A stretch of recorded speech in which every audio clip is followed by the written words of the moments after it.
Silver மெடலும் government வேலையும் தருவாங்க. பெத்தி விஜயநகரம் வந்ததும் கவர்மெண்ட் வேலை வேணான்னு சொல்லிட்டு நான் சொந்த ஊருக்கு வந்தா ட்ரெயின்ல தான் வருவேன் அப்படின்னு சொல்லிட்டு திரும்ப டெல்லிக்கே வந்துடுறான். டெல்லி வந்து மினிஸ்டரை பார்த்து பிரச்சனையை சொல்றதுக்கு முயற்சி பண்றான். ஆனா அது முடியல. பாராளுமன்றம் இருக்கிற ஏரியாவிலே ஒரு கரும்பு ஜூஸ் கடையில வேலை பார்த்துட்டு ரொம்ப கஷ்டப்படுறான். ஒரு நாள் மினிஸ்டரை பார்க்கறதுக்கு அவருடைய மினிஸ்டரோட காரை கையில தூக்கி லாக் பண்ணிடுறான். மினிஸ்டரும் இவங்கிட்ட வந்து உனக்கு என்ன பிரச்சனைன்னு கேட்க எங்க ஊருக்கு ஒரு ரயில்வே ஸ்டேஷன் வேணும் அப்படின்னு சொல்றான். மினிஸ்டர் அதுக்கு இருந்துகிட்டு ஒரு சின்ன மலை கிராமத்துக்கெல்லாம் ரயில்வே ஸ்டேஷன் தர முடியாதுன்னு சொல்றான். அப்பதான் இவன் ஜெயிச்ச விஷயம் கவர்மெண்ட்டுக்கு தெரியல அப்படிங்கிறது புரியுது. இவன் ஃபைனல் மேட்ச் ஆடாதனால இவனுடைய செமிஃபைனல்ல இவன் ஜெயிச்ச விஷயம் இந்த கவர்மெண்ட்டுக்கு தெரியல அப்படிங்கிறது புரியுது.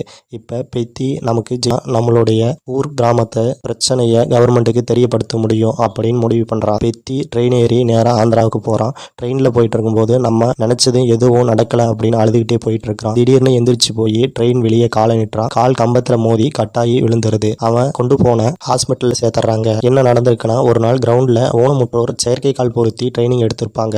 அதை பார்த்த உடனே இவனுக்கு ஒரு ஐடியா வந்திருக்கும். இவனும் கால் செயல் எழுந்துருச்சு. அதனால இவனை வேணும்னே பிளான் பண்ணி ட்ரெயின்ல காலை வெளியே நீட்டி கட் பண்ணியிருப்பான். பாரா ஒலிம்பிக்ஸ் கேம்ல கலந்துக்க இப்படி பண்ணியிருப்பான். இப்ப பெத்தி செயற்கை கால் பொருத்திக்கிட்டு 400 மீட்டர் ஓட்டப்பந்தயத்துல கலந்துக்கிறதுக்கு பயிற்சி எடுத்துட்டு இருப்பான். அடுத்ததா இன்டர்நேஷனல் கேம்ஸ்லயும் பெத்தி கலந்துக்குவான். அந்த கேம்ல ஜெயிச்சு ஃபர்ஸ்ட் பிளேஸ் வின் பண்ணி கோல்டு மெடலும் வாங்கிடுவான். கோல்டு மெடல் கொடுக்கும்போது எனக்கு மெடல் வேணாம், மைக் தான் வேணும் அப்படின்னு கேட்பான். மைக்கில் அவங்களுடைய கிராமத்தை பற்றியும் அவங்களுடைய கிராமத்துக்கு எந்த ஒரு அங்கீகாரம் இல்லை அப்படிங்கிறத பற்றியும் அந்த மக்கள் படக்கூடிய கஷ்டத்தை பற்றியும் தன்னுடைய கிராமத்துக்கு ஒரு ரயில்வே ஸ்டேஷன் வேணும் அப்படிங்கிறத பற்றியும் சொல்கிறான். பெத்தி சொன்ன மாதிரியே அவன் ஊருக்கு ட்ரெயினில் வந்து இறங்குறான். இந்திய அரசியல் வரலாற்றிலே ஒரு முதல் முறையாக ஒரு விளையாட்டு வீரனுக்காக ஒரு ட்ரெயினையே இந்த அரசாங்கம் அனுப்பியிருக்கிறது இதுதான் முதல் முறை அப்படின்னு சொல்கிறாங்க. கவர்மெண்ட் அவனுடைய கிராமத்துக்கு ரயில்வே ஸ்டேஷன் அமைச்சு கொடுக்குறான். அவனுக்கும் அவனுடைய ஊர் மக்கள் எல்லாரும் சேர்ந்து ஒரு செலவு வைக்கிறாங்க. பெத்தியோட கதையை கேட்ட ஸ்போர்ட்ஸ் செக்ரட்டரி அடுத்த நாள் மீட்டிங்ல கிராமத்துல இருந்துதான் கேம்ஸுக்கு இளைஞர்களை செலக்ட் பண்ணும் அப்படிங்கிற ஐடியா சொல்றான். இதோட இந்த படம் முடியுது.